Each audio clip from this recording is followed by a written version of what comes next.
Praise the lord. ఈరోజు వాక్యాంశము యెహెజ్కేలు గ్రంథం 36వ అధ్యాయం 36వ వచనం. యెహోవానైన నేను మాట ఇచ్చి ఉన్నాను, నేను దాని నెరవేర్తును. ఆమేన్, హల్లెలూయా. ప్రభు ఈ వాక్య భాగం నుండి ఈరోజు మనతో ఏం మాట్లాడుతున్నారో చూద్దాం. యెహోవానైన నేను మాట ఇచ్చి ఉన్నాను, నేను దాన్ని నెరవేర్తును. ఆమేన్. ఎంత చక్కటి మాట కదా. ఈ మాట ద్వారా ఈరోజు మనం ఎంతగానో బలపరచబడతాం. ప్రభు చెప్తున్నాడు కదా, నేను మాట ఇచ్చి ఉన్నాను అంటున్నారు. ఆయన మాట ఇచ్చాడంటే ఖచ్చితంగా మాట నెరవేర్చే దేవుడు. ఎందుకంటే ఆయన నరుడు కాదు కదా అబద్ధం ఆటకు.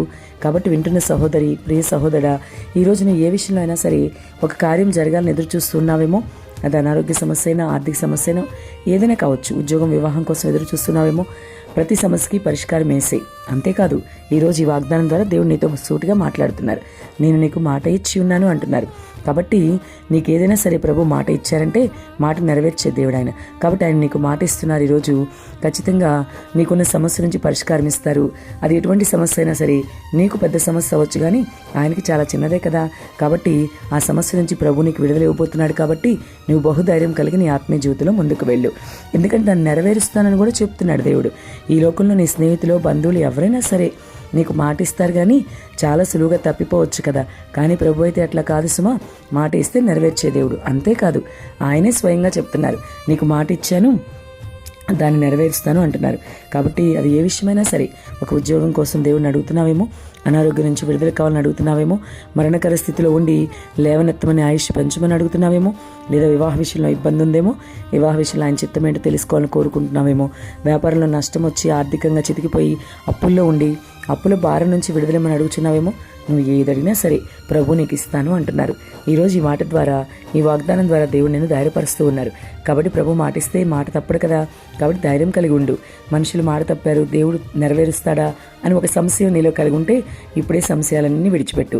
నీలో ఏ సందేహం లేకుండా, ఇదిగో దావీదు మహారాజు అంటున్నాడు 26వ కీర్తన 1వ వచనంలో, నేను ఏమీ సందేహపడకుండా యెహోవా యందు నమ్మిక ఉంచుచున్నాను అన్నాడు కదా. అలాగే నీవు కూడా ఏ సందేహం మనసులో పెట్టుకోకు. ప్రభు చెప్పాడంటే ఖచ్చితంగా అది నెరవేరుస్తాడు. మాట ఇచ్చిన దేవుడు నమ్మదగిన దేవుడు కదా.